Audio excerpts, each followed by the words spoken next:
Yohanes pasal pertama kita membaca dari ayat yang keempat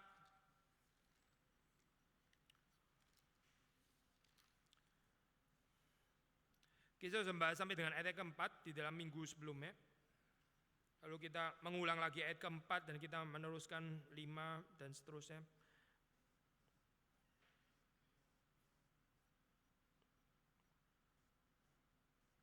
Kita membaca sampai ayat yang ke-9 saja ya. Ayat ke-4 sampai dengan yang ke-9.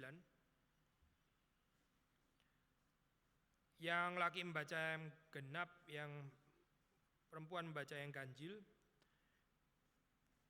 Yohanes pasal 1 ayat yang ke-4. Dalam Dia ada hidup dan hidup itu adalah terang manusia.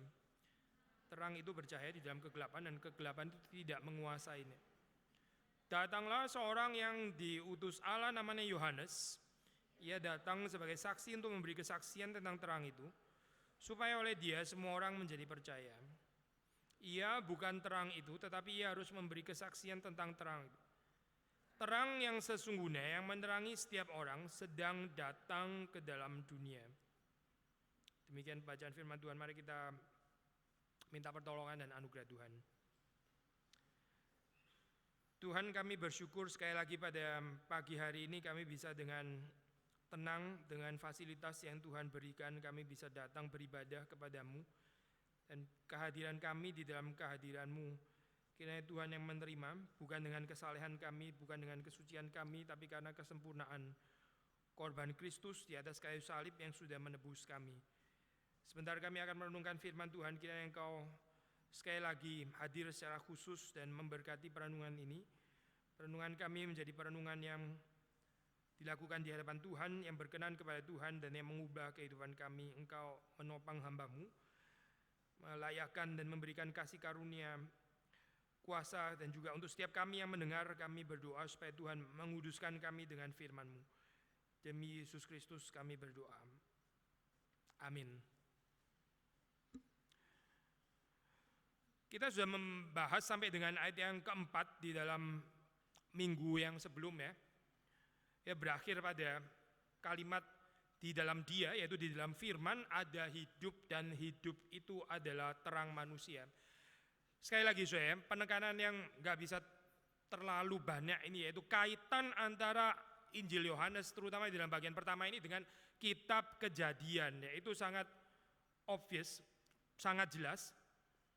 Karena waktu kita membaca di dalam kitab Kejadian, di situ membicarakan tentang bagaimana Tuhan menciptakan, ya, seperti kita sudah pernah membahas penciptaan dalam kitab Kejadian itu 2, yang pertama penciptaan bangsa Israel atau umat Israel, karena itu ada cerita tentang Abraham yang dipanggil, ada Ishak, ada Yakub dan juga Yusuf.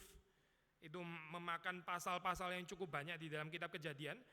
Tapi juga ada pembicaraan tentang kejadian the whole universe, tentang kejadian atau penciptaan daripada alam semesta. Kaitannya di mana? Kaitannya yaitu Allah yang dipercaya oleh Israel, Yahweh, itu bukan cuma Allah Israel, Allah regional saja, tapi adalah Allah seluruh alam semesta. Jadi Yahweh itu bukan hanya yang menciptakan umat Israel, tapi yang menciptakan seluruh dunia. Ya, maka di dalam kitab Genesis kita mendapatkan berita tentang penciptaan ini.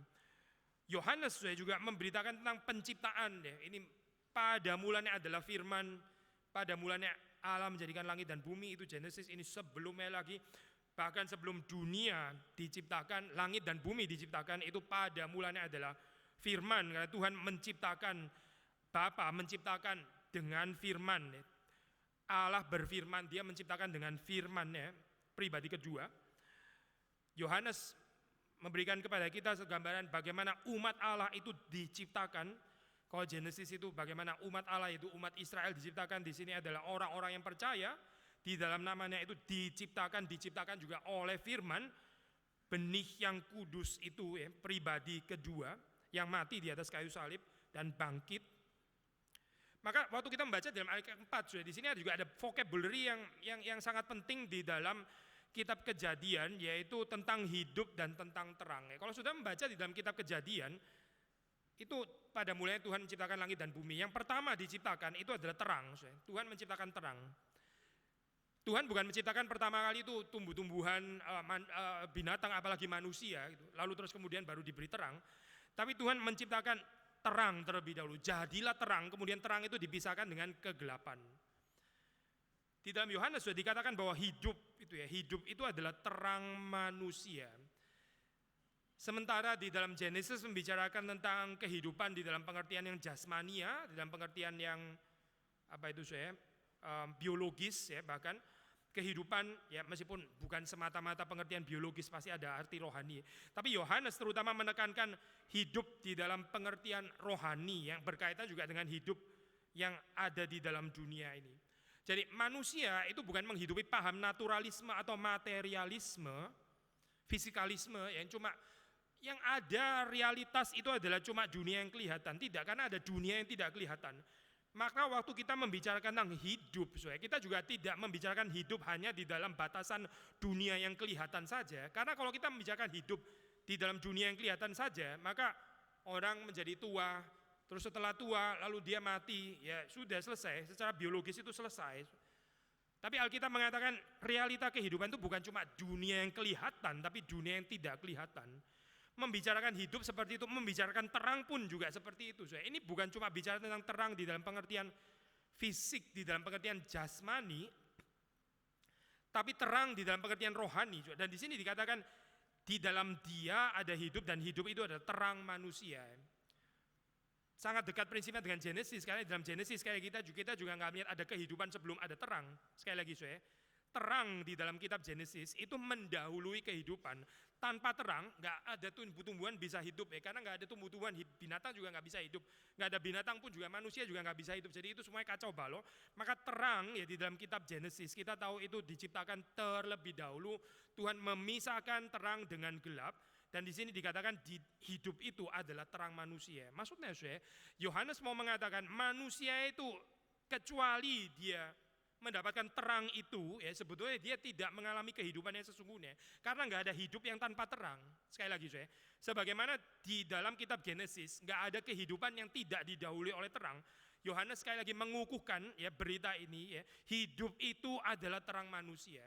Yang dimaksud Yohanes di sini tentu saja bukan cuma hidup di dalam pengertian biologis, tapi hidup juga di dalam pengertian rohani. Itu tidak mungkin tanpa ada terang manusia. Hidup dan terang dan hidup, sesuatu yang tidak bisa dipisahkan. Waktu kita membicarakan terang, ya, itu di dalam konteks Injil Yohanes, kita tahu ini motif terang ini sangat berkaitan dengan kebutaan, ya. Buta bisa melihat. Terang itu apa, bukan cuma masalah terangnya saja, tapi di dalam terang manusia bisa melihat. Kalau nggak ada terang, manusia itu berjalan di dalam kegelapan seperti buta sebetulnya. Nah, kalau kita bicara tentang buta, buta itu orang buta, buta di dalam pengertian buta lahiriah, ya. Dia mau ada terang, nggak ada terang, buat dia sama, semuanya gelap. Jadi orang buta itu nggak bisa membedakan yang mana terang, yang mana itu gelap. Buat dia semuanya gelap. Demikian juga di dalam kehidupan manusia, yang hidup di dalam dosa, berjalan di dalam kegelapan. Kecuali dia dicelikkan, terang itu waktu menerangi, ya buat dia gak ada bedanya. Saya ambil contoh sederhana, ya, kita ada pengalaman mungkin tinggal di kamar hotel, ya, kamar hotel. Saudara tahu ada kamar hotel itu, ya Bang, nggak ada jendelanya, itu biasanya harganya lebih murah daripada yang jendelanya.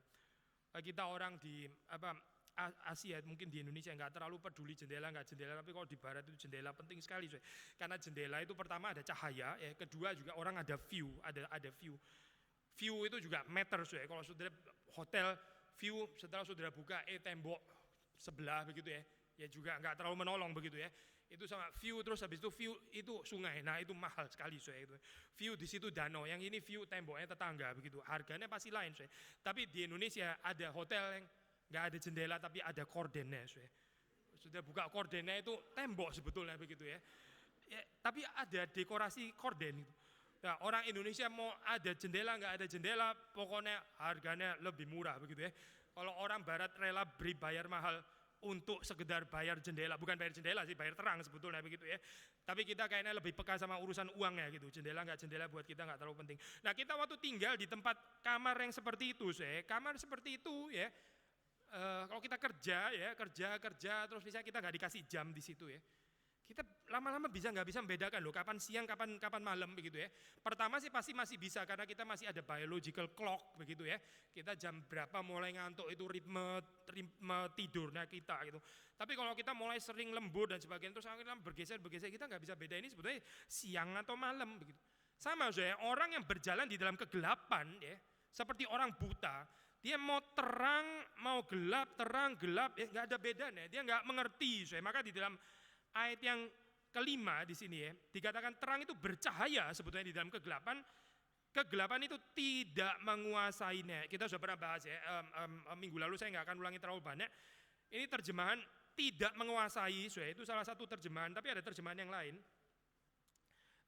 Terjemahan Indonesia pakai istilah menguasai ini dekat sekali dengan terjemahan ESV ya, English Standard Version.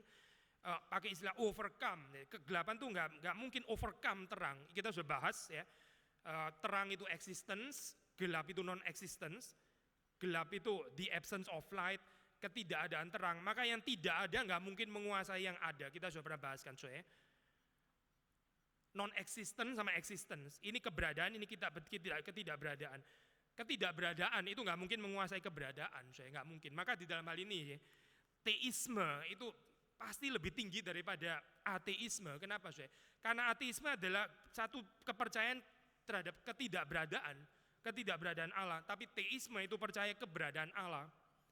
Nah, orang waktu membicarakan ini ya, itu ada satu argumentasi yang dari zaman abad pertengahan diberikan oleh orang namanya Anselmus di dalam tulisan judulnya Proslogion, pakai istilah ontological argument, itu argumentasi ontologis untuk menyatakan keberadaan Allah. Kita di dalam perspektif reform teologi, kita nggak mengatakan ini sebagai bukti, ini bukan evidence, karena kita bukan membuktikan keberadaan Allah, kita cuma menyaksikan keberadaan Allah. Itu bukan sesuatu yang kita buktikan. Allah memang sudah ada, kita nggak perlu membuktikannya, kita perlu menyaksikan saja. Kalau orang nggak bisa percaya, ya itu memang karena di dalam kegelapan yang ada di dalam hatinya, dia menolak terang. Begitu. Nah, Anselm mengatakan satu argumentasi yang sederhana sebetulnya. Dia mengatakan seperti ini, Allah, ya dalam pengertian Allah itu adalah greatest being, ya itu adalah yang terbesar, sesuatu yang paling besar, yang kita nggak bisa memikirkan yang lebih besar lagi. Itu baru kita bisa bilang Allah, betul kan saya? Allah itu kan yang maha besar. Kalau Allah nggak maha besar, dia bukan Allah, begitu kan ya? Allah itu adalah yang paling besar, yang nggak ada lagi yang lebih besar daripadanya. Itu kalau dia masih ada yang lebih besar lagi, ya berarti ini bukan Allah, karena Allah itu sudah paling besar, yang nggak bisa lebih besar lagi, itu adalah Allah. Ini premis pertama. Lalu terus kemudian dia mengatakan, ada sebagian orang percaya Allah itu ada, yang lain bilang Allah itu nggak ada. Ini Allah eksis sama Allah tidak eksis, begitu kan ya? Allah yang eksis, Allah yang nggak eksis. Ateisme itu kan percaya Allah yang tidak eksis. Lalu dia mengatakan bahwa existence itu lebih besar daripada non-existence. Jadi konsep Allah yang berada itu lebih besar daripada Allah yang tidak berada. Allah yang tidak berada itu masih bisa diperbesar lagi dengan Allah yang berada, karena keberadaan itu lebih besar daripada ketidakberadaan. Maka kesimpulan terakhir, Allah itu ada. Nah, ini argumentasi kuno, kita di dalam teologi reform biasanya nggak terlalu menggantungkan dengan argumentasi seperti ini ya, whether five ways daripada Thomas Aquinas atau ontological argumen daripada Anselm di dalam buku Proslogion. Tapi gambaran seperti ini ya, paling tidak menyaksikan secara sederhana ya, bahwa memang yang non-existence itu nggak mungkin menguasai, nggak mungkin lebih besar daripada yang existence. Existence selalu lebih besar daripada non-existence. Nah, di dalam kaitan ini, kita bisa mengatakan juga bahwa kegelapan itu memang nggak mungkin menguasai terang, karena terang itu keberadaan, sementara kegelapan itu ketidakadaan terang. Bagaimana ketidakberadaan bisa menguasai keberadaan, itu yang philosophically nggak bisa diterima. Maka kita sudah bahas, waktu cahaya itu bersinar, kegelapan itu akan lenyap dengan sendirinya. Nggak ada kegelapan yang bisa menelan terang, itu nggak mungkin. Tapi terang sebaliknya akan menelan kegelapan dan meniadakan kegelapan. Itu terjemahan kegelapan tidak menguasai. Tapi juga ada terjemahan ini, terjemahan di dalam King James Version ya, itu, dan juga sangat dekat dengan terjemahan Vulgata yang dipakai di dalam tafsiran Johannes Calvin. Johannes Calvin tulis ya pakai terjemahannya itu selain Vulgata ya juga ini ya bahasa asli gitu, tapi juga banyak dipengaruhi oleh Vulgata karena dia sendiri juga menulis di dalam bahasa Latin. Terjemahannya itu adalah kegelapan itu tidak comprehend sudah mengerti ya, comprehend. Itu kegelapan itu tidak bisa mengertinya, tidak bisa menangkapnya. Comprehend itu namanya. Jadi bukan cuma menguasai, overcome, tapi juga comprehend. Tadi loh saya contoh ya, orang buta tadi ya, nggak bisa comprehend terang, nggak bisa.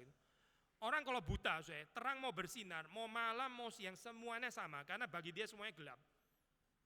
Orang yang hidup di dalam dosa, terang datang, bagi dia juga seperti sama.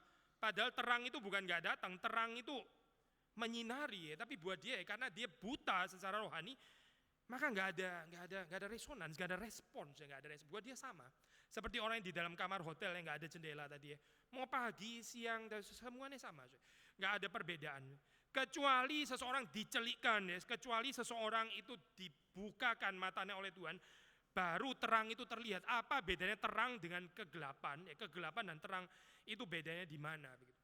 Nah, di dalam bagian ini waktu kita membaca ayat yang kelima dikatakan kegelapan itu ya tidak menguasai terang. Ya, di dalam pengertian nggak bisa menelan terang, tapi juga nggak bisa mengerti.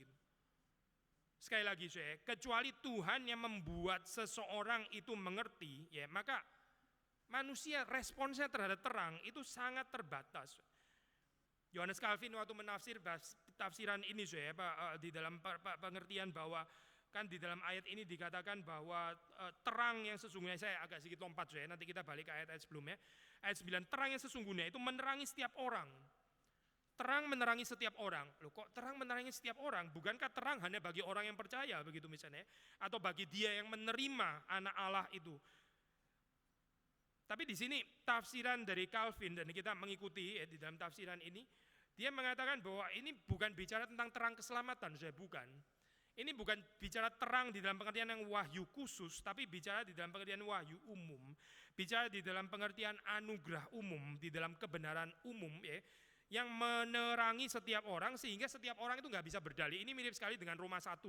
Roma 1 kan dikatakan itu pengetahuan akan Allah yang tidak nampak itu sangat nyata ya, nyata di dalam karya ciptaannya, tapi manusia menekan pengetahuan itu ya, manusia suppress kebenaran itu ya, sehingga sebetulnya manusia nggak ada dalih, no excuse. Nah, Calvin waktu kita baca di dalam tafsiran dia mengatakan bahwa terang umum ini ya ada dua bagian ya, dua bagian yang penting. Saya baca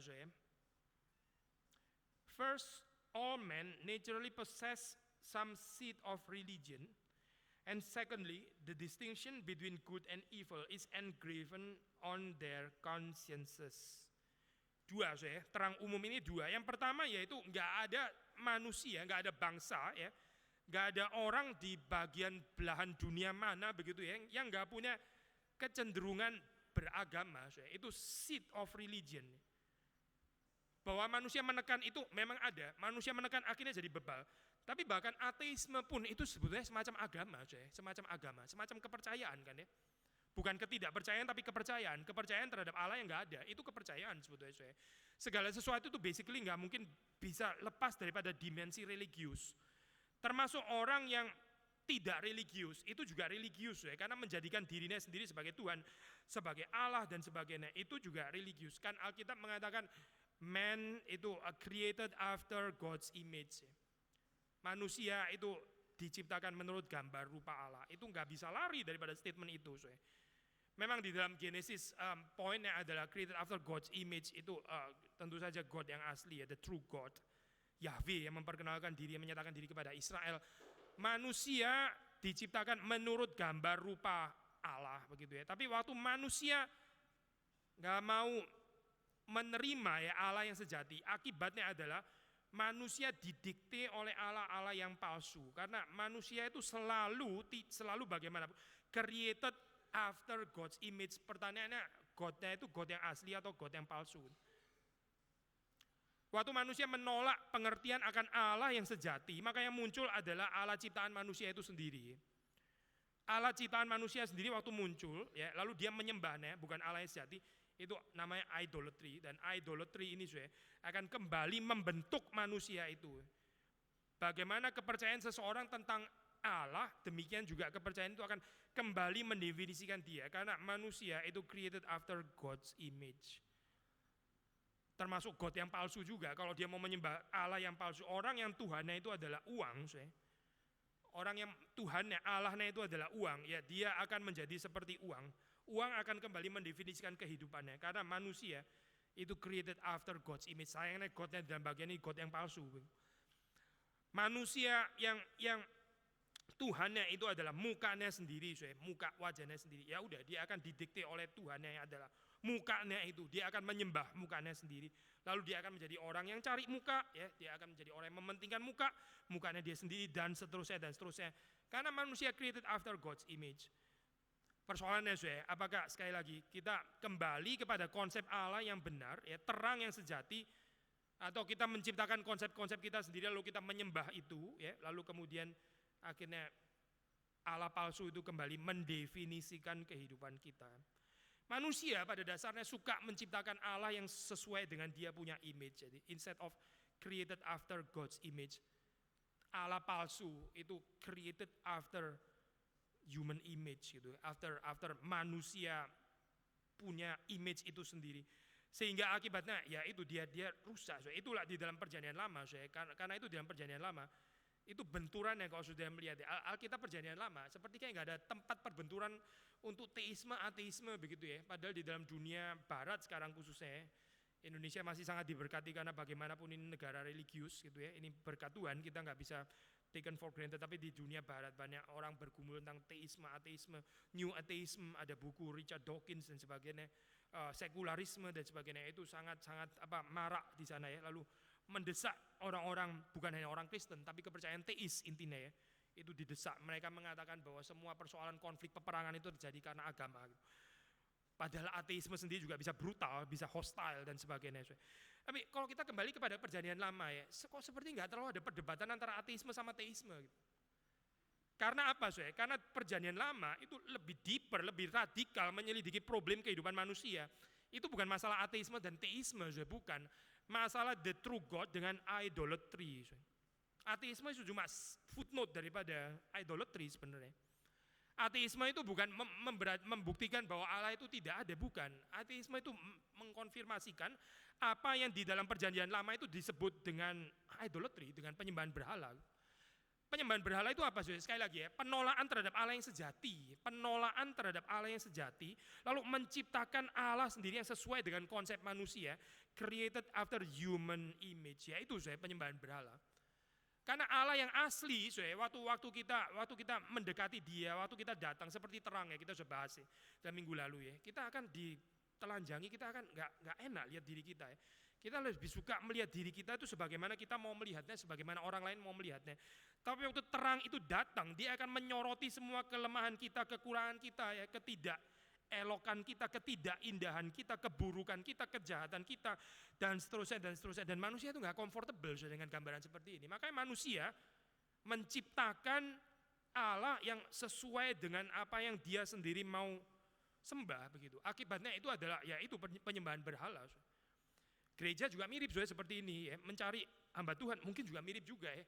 Saya mau cari hamba Tuhan, saya mau cari pengajaran, saya mau cari agama, saya mau cari denominasi, saya mau cari gereja yang bisa terus membawa saya itu feel good.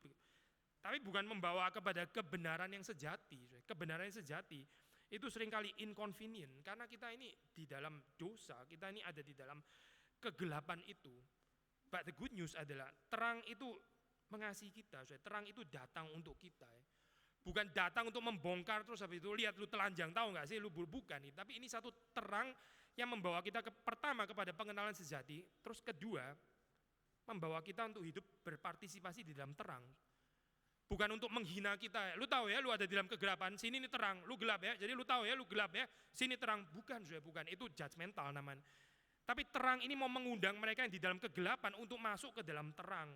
Nah inilah sudah natur daripada manusia. Maka kita membaca di dalam ayat yang ke-6 ya, di situ dikatakan ada seorang yang diutus Allah, namanya Yohanes Pembaptis. Menarik, saudara, kalau kita melihat bagian ini ya, saudara akan mendapati profil Yohanes Pembaptis di dalam Injil Yohanes itu berbeda dengan profil Yohanes Pembaptis yang ada di dalam Injil Lukas misalnya. Makanya kita ada 4 Injil, saudara. 4 Injil itu semuanya profilnya lain-lain begitu. Tokoh yang sama, kita bukan percaya ada 4 Yohanes Pembaptis, apalagi 4 Yesus ya, pasti bukan. 1 Yesus, 1 Yohanes Pembaptis. Tapi profil yang digambarkan oleh masing-masing Injil itu memperkaya, saling memperkaya satu dengan yang lain. Di dalam Lukas, kita mengulangi sekali lagi ya, kita sudah menyelesaikan ekspositori kitab Lukas, eksposisi. Di dalam Lukas, Yohanes Pembaptis itu dikaitkan, ditempatkan di dalam frame besar Injil Lukas yang menekankan redemptive history, yang menekankan sejarah keselamatan, yaitu Tuhan yang bekerja sejak dari perjanjian lama ya, melalui nabi, lalu kemudian diakhiri oleh Yohanes Pembaptis ya, yang mewakili semua nabi di dalam perjanjian lama, bahkan klimaksnya itu ada pada Yohanes Pembaptis. Yesus mengatakan ini yang terbesar ya, daripada semua yang ada, itu dia adalah yang terbesar yang pernah dilahirkan oleh seorang ibu, Yohanes Pembaptis yang terbesar. Kenapa terbesar? Terbesar karena dia yang paling dekat menunjuk kepada Kristus. Musa menunjuk kepada Kristus, Abraham juga menunjuk kepada Kristus, Yesaya menunjuk kepada Kristus, yang lain juga menunjuk kepada Kristus, tapi nggak ada yang menunjuk Kristus lebih dekat daripada Yohanes Pembaptis. Maka Yohanes Pembaptis dikatakan lebih besar daripada semuanya. Ini alasan kristologis, bukan alasan antropologis, bukan alasan Yohanes Pembaptis yang ada apa sehingga dia disebut lebih besar. Ini alasannya adalah pada Kristus, karena Yohanes Pembaptis paling dekat, paling jelas menunjuk Yesus Kristus. Di sini kalau kita membaca dalam ayat ke-6 sudah dikatakan Yohanes itu diutus dari Allah. Ini jelas bahasa profetik kan ya, bahasa nabi. Nabi itu kalau sudah membaca dalam perjanjian lama ya, ada nabi yang diutus Allah, ada yang enggak diutus Allah, nabi palsu maksud. Ada nabi yang mengatakan isi hati Allah, ada nabi yang berbicara dari dirinya sendiri, dia mau ngomong apa, dia itu enggak ada otoritas daripada Tuhan, enggak ada kuasa dari Tuhan, karena dia memang enggak membicarakan apa yang Tuhan mau ngomong, tapi dia bicara apa yang dia sendiri mau ngomong. Ada perbedaan, saya. Diutus Allah ya berarti membicarakan yang dari Allah. Yang enggak diutus Allah, itu bukan berbicara atas nama Allah. Tapi Yohanes Pembaptis ini dikatakan dia diutus Allah, berarti ini nabi yang sejati. Yohanes adalah nabi. Menarik di dalam Yohanes, Injil Yohanes, kalau kita membaca, Yesus pun digambarkan sebagai yang diutus oleh Bapa. Sent by the Father, itu bahasa nabi. Di dalam kitab Injil mungkin hampir enggak ada atau enggak ada ya istilah disebut Yesus itu nabi begitu. Tapi secara konsep jelas sekali dinyatakan bahwa Yesus itu nabi, karena ada istilah yang secara khusus muncul untuk menggambarkan nabi, yaitu istilah diutus ya. Diutus oleh Allah, yaitu selain rasul juga adalah yang diutus ya. Tapi rasul diutus oleh Kristus, nabi itu juga diutus oleh Allah ya. Yesus dikatakan diutus oleh Bapa, itu menyatakan kesejatian kenabian daripada Yesus Kristus. Nah, di sini Yohanes juga dikatakan dia diutus oleh Allah ya, mendahului Yesus Kristus. Tapi sementara di dalam Lukas itu digambarkan Yohanes ya di dalam kaitan PL, ini nabi-nabi berakhir pada Yohanes sebagaimana Tuhan bekerja di dalam zaman lampau, menceritakan rencana, menyatakan rencana keselamatannya, lalu terus kemudian Yesus Kristus. Setelah Yesus Kristus dicatat oleh Lukas, lalu ada cerita gereja mula-mula, Pentakosta, kisah Rasul. Nah ini berjalan terus sampai kita sekarang ya, ini History of Salvation namanya ya. Frame daripada teologi, profil teologi Injil Lukas. Tapi waktu sudah membaca di dalam Injil Yohanes, meskipun betul ada istilah diutus oleh Allah, ini vocabulary nabi begitu ya. Tapi saudara baca di sini kaitan Yohanes Pembaptis itu dikaitkan dengan motif terang. Bukan di dalam History of Salvation. Bukan berarti Yohanes nggak menerima konsep History of Salvation, tentu saja dia juga menerima ya, tapi itu bukan tekanan ya. Sebaliknya kita juga bisa mengatakan tentu saja bukan berarti Lukas nggak percaya bahwa firman itu adalah terang, ya percaya juga, tapi itu bukan tekanan daripada teologi Lukas. Yohanes begitu menekankan kehidupan dan terang, di dalam bagian ini at least pasal 1 ya, terang ya, hidup. Dan di sini waktu membicarakan tentang Yohanes Pembaptis pun itu dikaitkan dengan keberadaan daripada terang itu. Ayat 7 kita membaca, ia datang sebagai saksi untuk memberi kesaksian tentang terang itu ya, saudara perhatikan ya. Yohanes Pembaptis adalah saksi yang memberi kesaksian tentang terang itu, memberi kesaksian tentang terang. Supaya oleh dia semua orang menjadi percaya. Percaya kepada siapa? Percaya kepada terang, bukan kepada Yohanes Pembaptis. Ada perbedaan, itu hamba Tuhan yang membawa orang kepada Kristus, percaya kepada Kristus, mempermuliakan Kristus seperti Yohanes Pembaptis dengan hamba Tuhan mungkin tanda kutip kali ya, tapi yang membawa orang kepada dirinya sendiri. Itu hamba Tuhan atau bukan, kita nggak tahu ya. Mungkin bukan hamba Tuhan, karena hamba Tuhan itu membawa orang kepada Tuhan, makanya dia disebut hamba Tuhan. Yohanes ini jelas adalah hamba Tuhan karena dia memberi kesaksian tentang terang itu, memberi kesaksian kepada yang lain, bukan kepada dirinya sendiri, tapi kepada yang lain. Di dalam hal ini kepada terang itu, kepada firman. Mungkin kalimat yang paling terkenal ya, itu muncul di dalam Yohanes yang keluar daripada mulut Yohanes Pembaptis. Sudah membaca ayat 29. Lihatlah anak domba Allah yang menghapus dosa dunia. Lihatlah anak domba Allah yang menghapus dosa dunia. Kalau di dalam liturgi misa daripada orang Katolik sampai diberikan teks ordinarium itu Agnus Dei, ya, domba Allah yang menghapus dosa dunia. Begitu penting, seperti dalam lukisan Grunewald, judulnya Crucifixion. Itu Grunewald menggambarkan Kristus yang tersalib, lalu di situ di sebelahnya ada Yohanes yang menunjuk dengan jari, menunjuk kepada Yesus Kristus. Kalimatnya ya ini, lihatlah anak domba Allah yang menghapus dosa dunia. Lalu di situ Grunewald juga menuliskan istilah di dalam bahasa Latin yang juga keluar daripada mulut Yohanes yang mengatakan, biarlah dia menjadi semakin besar, aku menjadi semakin kecil. Dia menjadi semakin besar, aku menjadi semakin kecil.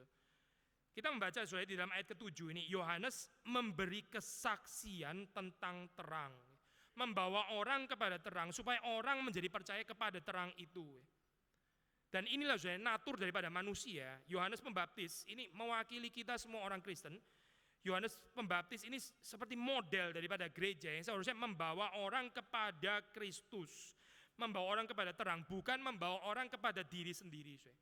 Teologi reform itu bukan mengencourage orang, persuade orang supaya pergi ke teologi reform, tidak.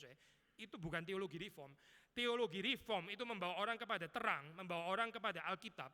Kalau teologi reform membawa orang kepada teologi reform, itu enggak sesuai dengan kesaksian yang ada di sini. Kalau gereja reform membawa orang kepada gereja reform, itu bukan gereja reform. Gereja reform itu membawa orang kepada Kristus, bukan membawa orang kepada gereja itu sendiri. Sama seperti kesaksian Yohanes di sini. Maka waktu saudara melihat di sini Yohanes penulis Injil ini mengatakan ia bukan terang itu. Ia bukan terang itu. Kenapa kalimat ini perlu muncul? Dikatakan Yohanes Pembaptis bukan terang itu. Karena memang Yohanes Pembaptis terang sekali. Yohanes Pembaptis waktu dia berkhotbah itu sangat terang, lebih terang daripada pemimpin-pemimpin agama yang lain yang ada pada saat itu. Mereka waktu berkhotbah itu redup sekali, nggak jelas. Ini sebetulnya bukan nggak jelas karena ngomongnya kumur-kumur, bukan. Tapi yang diberitakan ini apa sebetulnya? Ajaran-ajaran manusia. Tapi Yohanes Pembaptis waktu memberitakan, dia jelas, dia memberitakan Kristus. Bukan memberitakan ajaran manusia, bukan bicara tentang lucu-lucu, dengan bagaimana mengocok perut, bagaimana bikin entertainment dan sebagainya. Yohanes Pembaptis tidak dipanggil untuk itu. Dia dipanggil untuk memberitakan Kristus. Maka bagi banyak orang, Yohanes Pembaptis ini sudah terang luar biasa. Di dalam zamannya nggak ada yang lebih terang daripada Yohanes Pembaptis. Kalau dibandingkan dengan pengajar-pengajar, ahli-ahli Taurat, orang-orang Farisi, Yohanes jauh lebih terang, terang, begitu terang. Tapi terang ini berpotensi mengaburkan terang yang sesungguhnya, yaitu Kristus. Saudara perhatikan ya, yang berpotensi mengaburkan terang Kristus itu bukan Herodes, bukan. Karena Herodes orang tahu itu redup sekali, nggak usah ngomong. Dia pasti bukan terang. Waktu orang bahkan mendengarkan Kaisar begitu ya, di dalam segala kemewahan. Oh ya, Yahudi tahu mereka bukan terang. Itu nggak atraktif sama sekali orang Kaisar itu, mereka nggak mau menyembah karena memang orang Yahudi tahu ini bukan terang kok. Tapi justru yang berpotensi menjadi terang di sini, ini orang-orang seperti Yohanes Pembaptis. Kalau di dalam perjanjian lama, Abraham itu terang, Musa itu terang, Yakub terang. Lalu kalau saudara membaca di dalam Yohanes, ini orang-orang ini kan yang membuat orang Israel, orang-orang Yahudi nggak bisa melihat terang Kristus karena mereka terlalu silau dengan terang manusia. Kesalahan itu bukan ada pada Abraham, bukan ada pada Yohanes Pembaptis, ada pada Musa, atau ada pada Yesaya dan sebagainya. Kesalahan bukan ada pada mereka. Kesalahan itu ada pada orang yang meresepsi. Orang yang meresepsi, apa itu namanya? Yang menerima, ya itu menerima dengan salah mengerti. Mereka pikir Yohanes ini sendiri sudah adalah Mesias, ada terang itu sendiri. Tapi Yohanes penulis Injil mengatakan, ia bukan terang itu, tetapi ia harus memberi kesaksian tentang terang itu. Menarik prinsip ini ya, ayat ke-8 ini menurut saya prinsip yang sangat indah. Ada bahaya ya. Nah, orang yang menyaksikan terang itu sendirinya terang. Orang yang nggak menyaksikan terang itu sebetulnya gelap kehidupannya. Maka orang yang suka memberitakan Injil ya, orang yang suka menyaksikan Kristus, memberitakan Kristus baik secara verbal maupun secara kehidupannya, itu kehidupannya terang. Tapi orang yang nggak mau menjadi saksi itu kehidupannya gelap. Karena manusia itu naturnya diciptakan oleh Tuhan sebagai reflektor terang. Saya ambil ilustrasi sederhana saja. Bulan, sudah tahu ya, bulan. Bulan itu ya kita sekarang nggak terlalu memahami ini terang bulan. Kita lebih memahami terang bulan makanan itu enak itu memang terang bulan itu ya, Pak. Kalau di sini namanya martabak bangka, di Jawa Timur namanya terang bulan begitu ya. Terang bulan itu lumayan terang memang sih. Rasanya terang sekali. Tapi kita memahami terang bulan yang dari apa itu terang bulan ya karena sekarang sudah terlalu banyak lampu begitu ya. Orang kalau mau foto itu foto galaksi, foto di Jakarta. Saya nggak tahu bisa nggak sudah foto galaksi di Jakarta. Galaksi apa itu namanya apa namanya Milky Way ya. Itu susah foto ya karena apa? Karena ada pollution of light ya. Singapura, Jakarta gitu. Mau foto itu nggak bisa kecuali sudah pergi ke hutan. Ke hutan takut ntar ada harimau lagi ya. Foto jadi tapi terus sendirian mati gitu dan nggak ada yang foto waktu dimakan harimau. Orang mau foto itu susah sekali karena sudah terlalu banyak pollution of light. Ya. Kita sekarang juga nggak terlalu peka. Ini bulan lagi purnama atau lagi bulan sabit ya, croissant. Ini lagi sabit atau lagi purnama, doesn't make any effect buat kita. Ada lampu sudah terlalu terang begitu ya. Kelapa Gading itu terang kecuali lampu mati. Tapi orang zaman dulu nggak ada lampu ya, adanya cuma lilin. Itu terang bulan itu betul-betul makes a difference ya. Bulan purnama sama nggak purnama itu sangat berbeda. Lalu purnama terangnya bulan waktu malam hari itu ya, itu betul-betul terang comparatively terhadap kegelapan, yaitu terang terangnya bulan sama lilin ya, itu terangnya bulan jauh lebih menarik. Tapi bulan itu sendiri nggak dapat terang dari dirinya sendiri. Dia bukan memancarkan terang dari dirinya sendiri. Terangnya bulan itu sangat tergantung daripada refleksi sinar matahari yang dia terima. Kalau dia nggak terima sinar matahari, dia berhenti jadi terang. Gerhana bulan itu ya, waktu terjadi ya, itu bumi menghalangi, akhirnya sinar matahari nggak bisa diterima bulan, akhirnya jadi gerhana bulan begitu kan ya. Bulan jadi nggak menarik, nggak ada terang. Bulan itu jadi terang waktu dia menerima terang daripada matahari. Kalau dia nggak menerima terang daripada matahari, ya dia berhenti jadi terang. Manusia itu naturnya seperti ini, seperti bulan, seperti reflektor.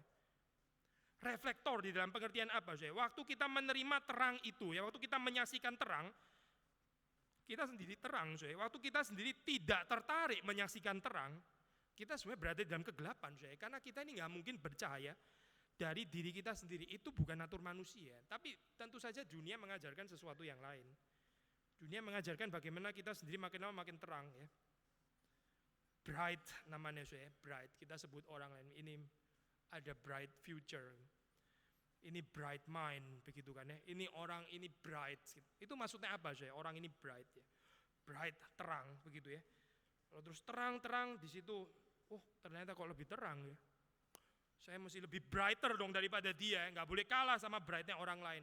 Kita mencoba untuk lebih terang lagi, mencoba lebih terang, setelah banding lagi, ternyata masih lebih bright situ. Itu ibarat seperti apa kodok. Mama kodok yang kepingin menyaingi volumenya sapi ya. Karena anak kodok suatu saat terlepas daripada tempurung, jalan-jalan ketemu sapi. Ini kodok apa kok gede banget begini ya. Lalu modelnya agak ini ya nggak sesuai sama kodok ya. Tapi mungkin ini kodok juga, lalu dia pulang-pulang dikasih tahu sama mama kodok. Di luar itu ada kodok besar sekali dan warnanya bukan hijau, tapi putih begitu ya. Ada belang-belang hitam dan sebagainya. Mamanya tersinggung.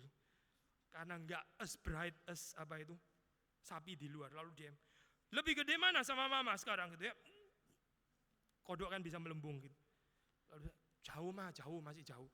Masa Mama itu yang paling besar di dalam seluruh dunia tempurung itu maksudnya. Akhirnya terus ceprot gitu ya, meledak dia saya. Berakhir. Kenapa? Karena terus-menerus mencoba untuk menjadi melampaui terang, ya, terangnya orang lain, terangnya binatang yang lain, makin terang, ya itulah dunia saya. Waktu berhasil katakanlah setelah banding, lebih terang loh sekarang saya daripada orang lain, gantian situ saya, situ yang nggak puas, situ yang berusaha menjadi terang. Akhirnya bikin orang lain iri, dunia isinya cuma begini terus ya. Kalau nggak sini yang kurang puas dengan terang, situ yang kurang puas jadi terang, terus kayak begini saya. Gak ada saya, menurut Alkitab itu adalah kehidupan di dalam kegelapan. Story seperti itu dalam Alkitab gak ada, itu bukan story Alkitab, itu story-nya dunia, bukan story-nya Alkitab. Story-nya Alkitab adalah manusia itu bukan berlomba-lomba bagaimana menjadi gelap, bukan bukan ya. Tadi kan kita mengatakan dunia berlomba-lomba menjadi terang. Lalu apakah Alkitab mengajarkan kita berlomba-lomba jadi gelap? Bukan saya. Alkitab mengajarkan kita itu nggak jadi self conscious. Kita ini bukan lihat tentang diri kita sendiri, tapi kita melihat terang. Orang yang melihat terang itu terang terrefleksi di dalam kehidupannya. Lalu terang ini terpancar. Ada satu perkataan saya lupa siapa yang ngomong, kalau nggak salah C.S. Lewis atau siapa ya, dia kira-kira lah saya ini apa kalimatnya. Orang rendah hati itu apa saya? Orang rendah hati itu apa? Bagaimana mendefinisikan orang rendah hati? Orang rendah hati itu bukan orang yang berpikir dirinya itu apa rendah begitu ya, berpikir dirinya rendah, apa itu berpikir dirinya itu less begitu ya, tapi fokusnya masih kepada diri sendiri. Itu bukan orang rendah hati. Orang rendah hati itu adalah orang yang berpikir less tentang diri sendiri. Dia nggak mikirin dirinya, nggak ada waktu untuk mikirin dirinya karena dia sudah terkesima dengan terang yang lain. Orang rendah hati itu bukan orang yang saya nggak bisa ini, saya nggak bisa, saya ini nggak mampu, saya nggak pinter, saya. Intinya kan saya sebetulnya saya. Intinya kan bukan nggak mampu nih, intinya bukan kurang pinter nih, tapi intinya saya sebetulnya. Saya nggak mampu, saya nggak bisa, saya nggak ini, terus karena dia bilang nggak mampu, seluruh dunia kasihan sama dia. Oh gitu ya, oh lu kasihan dia nggak mampu, oke sini saya peluk gitu kan. Akhirnya semua orang wah seneng juga kita mengenai dipeluk orang lain gitu. Self pity itu bukan kerendahan hati. Kerendahan hati itu bukan orang terus pikir saya nggak bisa, saya nggak mampu, saya ini buruk, saya ini jahat, saya ini saya. Tapi intinya semuanya saya sebetulnya. Self conscious itu bukan kerendahan hati. Orang yang rendah hati itu self forgetful. Dia lupa membicarakan diri sendiri. Karena ada terang yang begitu besar, ya ada terang yang begitu penting yang membuat dia terkesima sampai dia nggak tertarik membicarakan dirinya sendiri. Yohanes Pembaptis, dia nggak membicarakan dirinya sendiri, dia sibuk memperkenalkan orang kepada terang itu, kepada Yesus Kristus, dan justru di dalam saat seperti itu, dia memancarkan terang paling besar. Natur daripada manusia itu memancarkan terang paling besar seperti bulan. Waktu dia menerima sinar daripada Kristus. Saudara boleh bandingkan ini ya, comparative study dengan agama-agama yang lain. Saudara akan mendapatkan kekristenan mengajarkan apa itu manusia yang sesungguhnya. Manusia yang sesungguhnya yaitu waktu manusia berhenti berusaha menjadi terang dari sumber dirinya sendiri, lalu menjadi reflektor. Lalu reflektor memancarkan siapa? Ada Kristus. Ini bukan Allah yang tidak dikenal. Allah yang menyatakan diri di dalam Kristus. Firman itu ya adalah terang itu. Waktu kita menyaksikan terang, kita menjadi terang. Kita ini menjadi terang yang lebih kecil. Ya.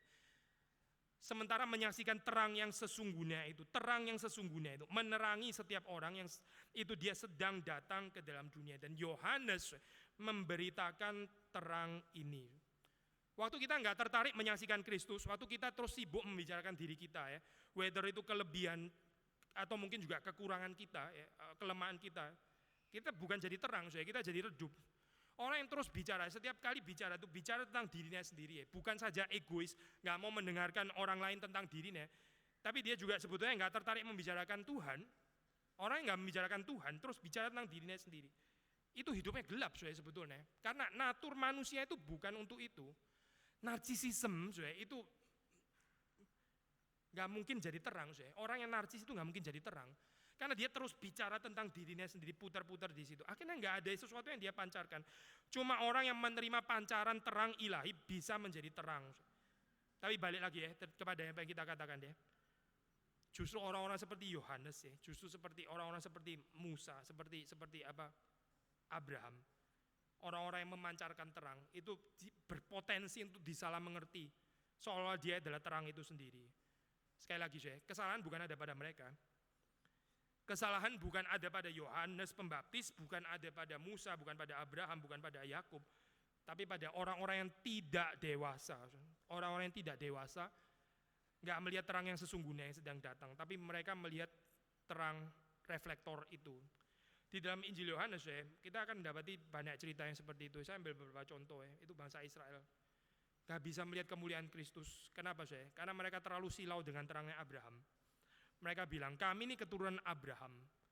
Yesus kan bilang, anak memerdekakan kamu. Mereka bilang, merdeka dari apa? Kita ini keturunan Abraham, kita gak pernah dijajah siapapun. Mereka gak bisa melihat kemuliaan Kristus. Kenapa? Karena Abraham terlalu terang untuk mereka. Musa ya, kami adalah murid-murid Musa, orang-orang Farisi mengatakan seperti itu ya. Kamu jadi muridnya dia, tapi kami adalah murid-murid Musa. Seperti seolah-olah Musa lebih tinggi daripada Kristus. Mereka silau ya, dengan terangnya Musa, sampai nggak bisa melihat terang Kristus, nggak bisa melihat the glory of Christ.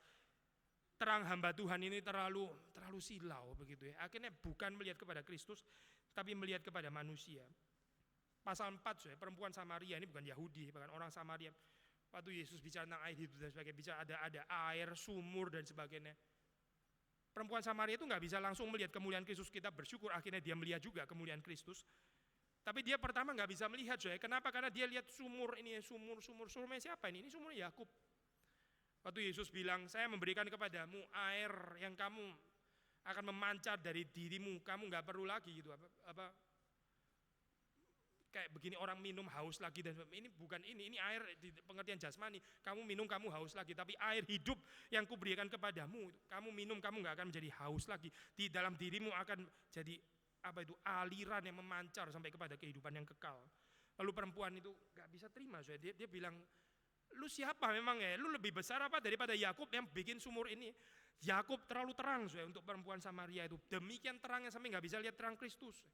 Di dalam kehidupan kita, waktu kita melihat ada yang terlalu terang, demikian terang. Terangnya manusia, yang memang betul-betul terang, Yohanes Pembaptis kan memang terang. Tapi terang itu tidak membawa kita kepada terang yang sesungguhnya. Ini berarti pembelajaran kita gagal sebetulnya. Sudah mempelajari reform katekismus, sudah mempelajari doktrin reform.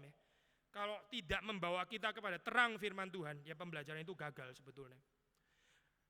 Teologi reform saya sama sekali nggak tertarik untuk membawa orang berkomitmen kepada teologi reform. Itu bukan teologi reform, bukan.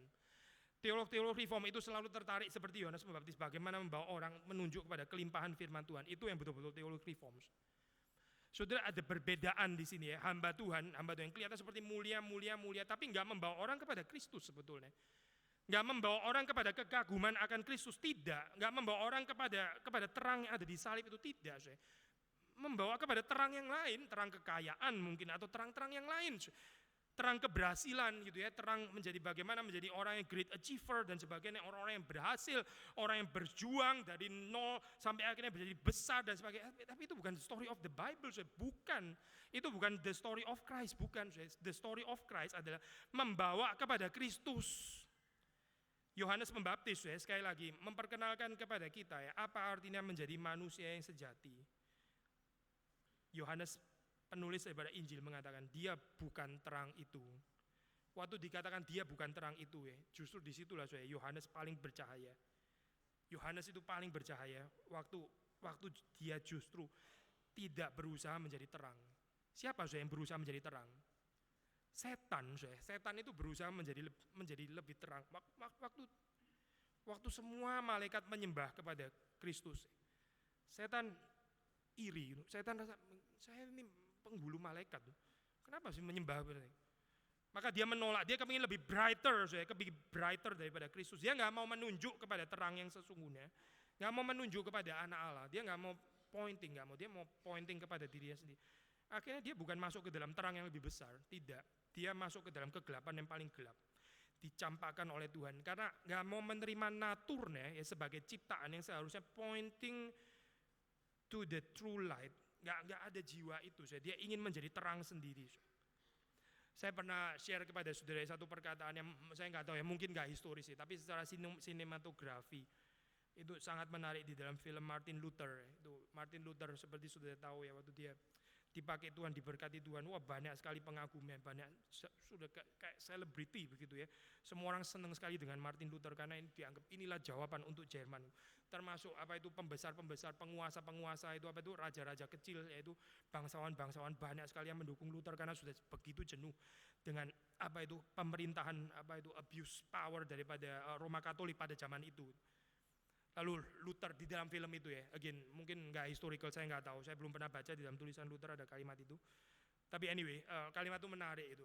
Dia bilang seperti ini, orang itu berusaha menjadikan saya seperti superstar. Orang itu berusaha menjadikan saya seperti apa? Seperti bintang begitu ya. Terus dia mengatakan, whereas kita ini sebetulnya, kita ini kan cuma wandering planet. Kita ini cuma planet yang apa itu? Sedang mengitari matahari. Apa sih sebenarnya bedanya star sama planet? Star itu bercahaya dari dirinya sendiri. Matahari itu is a star, itu bercahaya dari dirinya sendiri. Tapi planet nggak ada yang punya cahaya dari dirinya sendiri. Planet itu menjadi terang. Ya ini belahan bumi waktu siang, sebagian sini terang. Ya dia terang karena siang, terang karena ada matahari yang sedang kena sisi di situ. Itu planet itu menjadi terang. Tapi bagian sini ya inilah keadaan planet yang sesungguhnya. Gelap, gak ada terang dari dirinya sendiri. Bintang bisa bercahaya dari dirinya sendiri. Planet itu gak bercahaya dari dirinya sendiri. Bulan juga gak bercahaya dari dirinya sendiri. Sangat tergantung daripada terang yang diterima daripada sumber terang yang lain. Manusia itu ini di dalam film itu again gak tahu ya, mungkin gak original Luther, mungkin bisa-bisanya penulis skrip daripada film, saya gak tahu. But anyway, kalimatnya bagus, itu dikatakan manusia itu bukan bintang. Manusia itu nggak akan jadi bintang. Waktu manusia berusaha menjadi bintang, dia bukan jadi bintang, dia jadi makin gelap. Manusia itu bercahaya paling terang waktu dia memahami naturnya yang seperti planet, yang nggak mungkin bercahaya dari dirinya sendiri, tapi menerima cahaya dari Tuhan, dari firman, baru dia betul-betul terang. Orang yang terus-menerus memberitakan Kristus, orang yang terus-menerus bersaksi akan Kristus, itu hidup di dalam terang. Orang yang nggak peduli, nggak mau menyaksikan Kristus, hidupnya makin lama makin gelap, makin gelap, makin gelap. Karena manusia nggak ada cahaya daripada dirinya sendiri. Waktu manusia mendekatkan diri kepada sumber terang, dia akan diberkati oleh terang itu. Kiranya Tuhan memberkati kita semua. Mari kita masuk di dalam doa. Tuhan, kami bersyukur untuk kesaksian firman Tuhan yang menyatakan dirimu sebagai terang, terang yang sudah datang ke dalam dunia. Kami bersyukur karena Tuhan juga memampukan kami untuk bisa menerima Engkau sebagai terang. Kami yang berada di dalam kegelapan, Tuhan mengundang kami bukan terus di dalam kegelapan, tapi hidup di dalam terang-Mu. Ajar kepada kami Tuhan untuk memahami natur kami sebagai ciptaan. Dan kami seumur hidup boleh memberitakan Engkau. Kami seumur hidup boleh menyaksikan Tuhan seperti Yohanes Pembaptis yang menunjuk kepadamu, menyaksikan Engkau. Dan hidupnya juga menjadi terang yang diberkati oleh Tuhan, bercahaya di dalam kegelapan dunia ini. Ajar kepada kami Tuhan untuk kritis, untuk bisa membedakan terang yang diciptakan oleh dunia ini dengan terang yang sejati yang berasal dari Tuhan. Terang yang ada dalam dunia, hari ini ada, besok sudah lenyap. Tapi terang yang ada pada Tuhan bercahaya sampai selama-lamanya. Terima kasih Tuhan, kiranya Engkau memberkati jemaat-Mu, Tuhan yang mempertumbuhkan kami semua. Demi Yesus Kristus kami berdoa, kami bersyukur. Amin.